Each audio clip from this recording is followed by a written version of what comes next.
नमस्कार, मैं हूं अंकुर और आप देख रहे हैं सत्य हिंदी का न्यूज बुलेटिन। एक नजर अब तक की सुर्खियों पर। क्या इजराइल ने अब ये बात मान ली है कि ईरान ने उसके यूएस के स्पेशल हथियार को खत्म कर दिया है? क्योंकि नेतन्याहू ने अब ईरान के हमले से बचने के लिए अमेरिका से दूसरा मिसाइल डिफेंस सिस्टम थार्ड देने का अनुरोध किया है। इजराइल की ये मांग ईरान के द्वारा इजराइल में की गए विध्वंस की वीडियो जारी करने के बाद आई।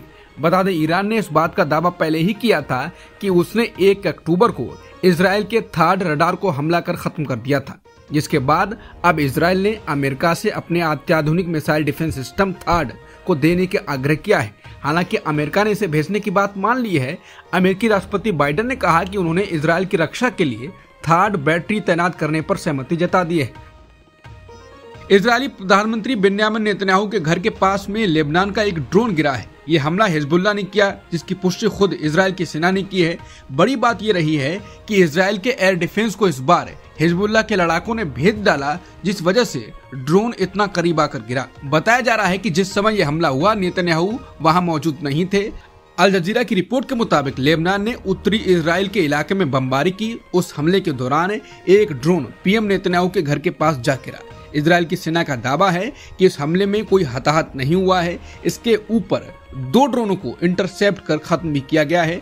अभी के लिए इजराइल बमबारी के बाद इस इलाके में अपने वॉर प्लेन तैनात कर रहा है। वैसे बड़ी बात यह है कि कुछ दिन पहले भी ऐसी खबर आई थी कि नेतन्याहू को निशाना बनाने के लिए रॉकेट हमला हुआ, लेकिन तब इजराइल की सेना या फिर वहां की मीडिया ने उस हमले की कोई पुष्टि नहीं की थी। सिर्फ हिजबुल्लाह की तरफ से ही बड़े दावे किए गए थे।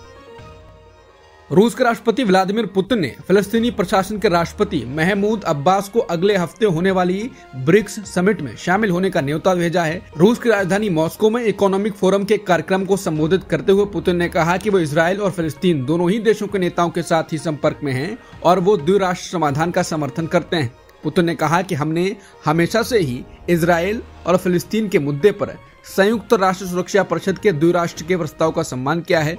इसे पूरा होना चाहिए, क्योंकि ऐसा ना होना ही सभी समस्याओं की जड़ है।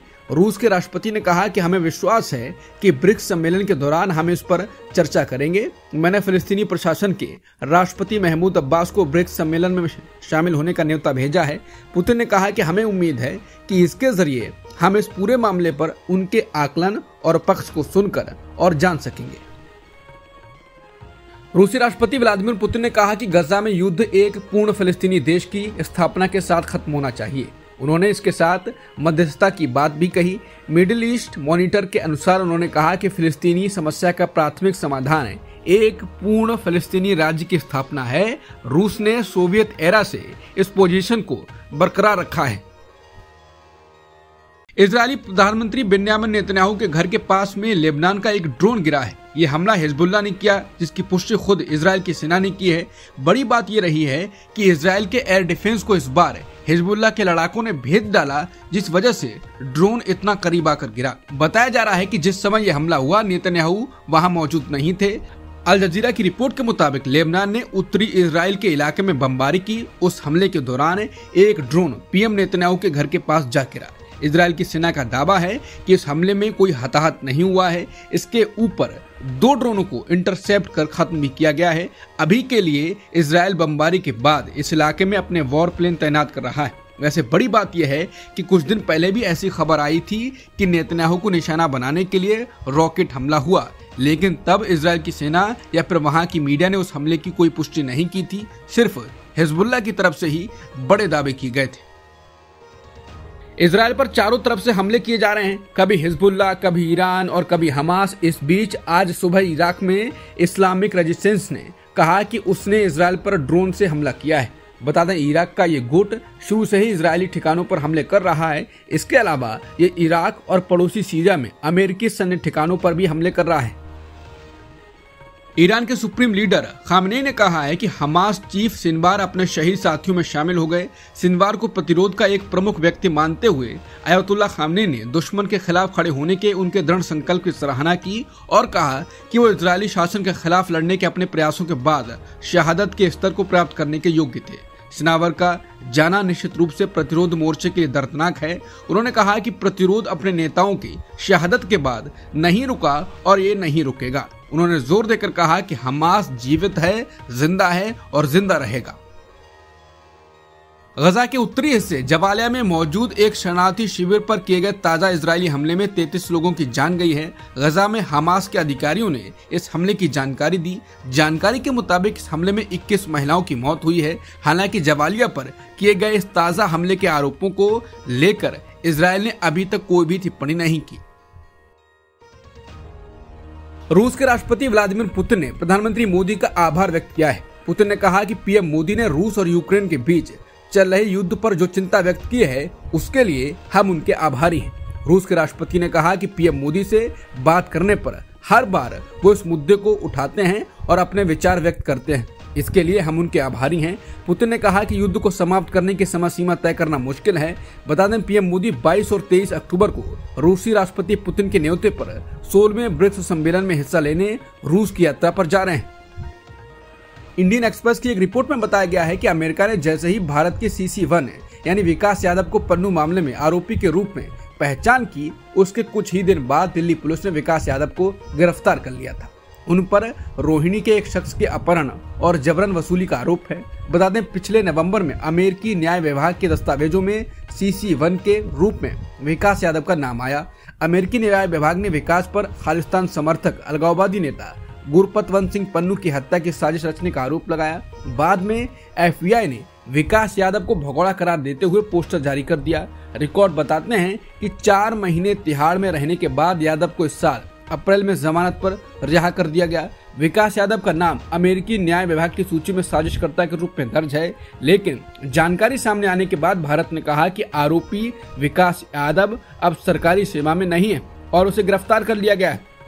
लेकिन यहाँ नया मोड़ तब सामने आ गया जब अमेरिका की ताकत पर जांच एजेंसी FBI ने विकास को वांटेड की सूची में डालकर पोस्टर जारी कर दिया और भारत से भी उसके बारे में और जानकारी देने को कहा।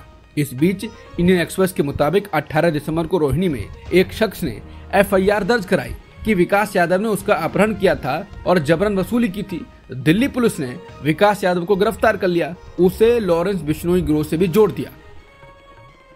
झारखंड में विधानसभा चुनाव की तारीखों का ऐलान होने के बाद एनडीए और इंडिया अलायंस दोनों गुटों में सीटों के बंटवारे का दौर शुरू हो गया है। झारखंड के मुख्यमंत्री हेमंत सोरेन ने मीडिया से बात करते हुए सीटों के बंटवारे को लेकर प्रतिक्रिया दी। हेमंत सोरेन ने कहा कि विधानसभा चुनाव के पहले चरण को लेकर ये बातें तय हुई हैं कि राज्य की 70 सीटों पर इंडिया गठबंधन के JMM और कांग्रेस के प्रत्याशी होंगे। उन्होंने कहा बची हुई विधानसभा सीटों पर हमारे सहयोगियों के साथ जो कुछ लोग अभी आ रहे हैं उनके साथ बैठकर बाकी जगहों की भी सीटों पर कौन कहां से चुनाव लड़ेगा ये तय कर लिया जाएगा। जम्मू कश्मीर के मुख्यमंत्री उमर अब्दुल्ला ने शनिवार को नेशनल कॉन्फ्रेंस पर मुस्लिम पार्टी होने का ठप्पा लगाने से इनकार कर दिया। उन्होंने कहा कि उनकी पार्टी ने जम्मू से एक हिंदू डिप्टी CM बनाया है। उन्होंने उन आरोपों का भी खंडन किया कि नेशनल कॉन्फ्रेंस कश्मीर की पार्टी है और केवल कश्मीरियों के लिए ही बनी है। उन्होंने कहा कि उनकी सरकार जम्मू और कश्मीर के सभी लोगों की सेवा करेगी। बहराइच हिंसा के बाद योगी की पुलिस ने पहले 2 आरोपियों के पैर में गोली मारी जो अस्पताल में भर्ती हैं और उसके बाद घरों पर बुलडोजर चलाने का इंतजाम कर लिया। मुख्य आरोपी अब्दुल हमीद के घर पर जल्द ही योगी सरकार का बुलडोजर चल सकता है। शुक्रवार की शाम PWD ने उनके घर पर अतिक्रमण को लेकर नोटिस चस्पा कर दिया। इसके बाद शनिवार की सुबह लोगों ने खुद से ही अपना घर खाली करना शुरू कर दिया। इस नोटिस में लिखा गया था कि इसका जवाब ना दिया गया तो पूरे घर को ध्वस्तीकरण करने की कार्रवाई होगी। इसके साथ ही यहाँ के करीब 30 घरों पर ये नोटिस चस्पा किया गया था। ऐसे में ये माना जाने लगा है कि इनके घरों पर योगी बुलडोजर चलाएंगे। हालांकि सुप्रीम कोर्ट ने बुलडोजर पर रोक लगाई हुई है, लेकिन अब देखते हैं कि क्या होता है।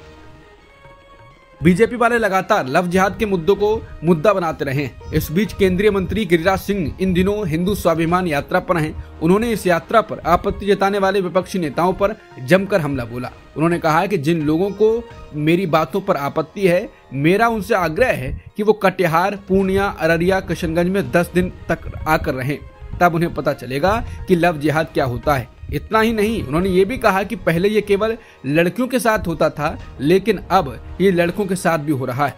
केंद्रीय मंत्री गिरिराज सिंह ने कहा कि हम पहले ही थूक जिहाद और लैंड जिहाद को देख चुके हैं, अब बेगूसराय में शिक्षा जिहाद है। मेरी संस्कृति, धन, भूमि और धर्म ये सब खतरे में है। इसलिए आज मैं हिंदुओं से कह रहा हूँ कि अपने धर्म की रक्षा करो, धर्म तुम्हारी रक्षा करेगा। सभी को एकजुट रहना चाहिए। अमेरिका के राष्ट्रपति चुनावों का प्रचार अंतिम दौर में है और इस दौरान डेमोक्रेटिक उम्मीदवार कमला हैरिस ने अपने प्रतिद्वंदी रिपब्लिकन कैंडिडेट ट्रंप की सेहत पर सवाल खड़े किए हैं। हैरिस ने ट्रंप को लेकर कहा कि वो मीडिया के सामने आने से बचते हैं क्योंकि वो चुनाव प्रचार करने में थक जा रहे हैं। मिशिगन में एक रैली को संबोधित करते हुए कमला हैरिस ने कहा, ट्रंप के पास अमेरिका के लिए कोई भी योजना नहीं है। जैसा कि हमने देखा है कि वो केवल खुद पर ध्यान दे रहे हैं, वो बहस से बच रहे हैं और अपने इंटरव्यू को रद्द कर रहे हैं। ट्रंप ने पिछले हफ्ते 3 मीडिया इंटरव्यू कैंसिल कर दिए थे। हैरिस ने कहा कि मेरी टीम ने बताया है कि उन्होंने ऐसा थकान की वजह से किया है।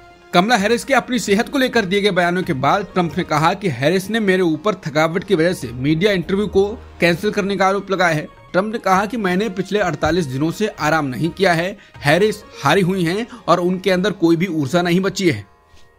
अब तक की सुर्खियों में इतना ही। बाकी खबरों के लिए बने रहिए सत्यहिंदी.com के साथ।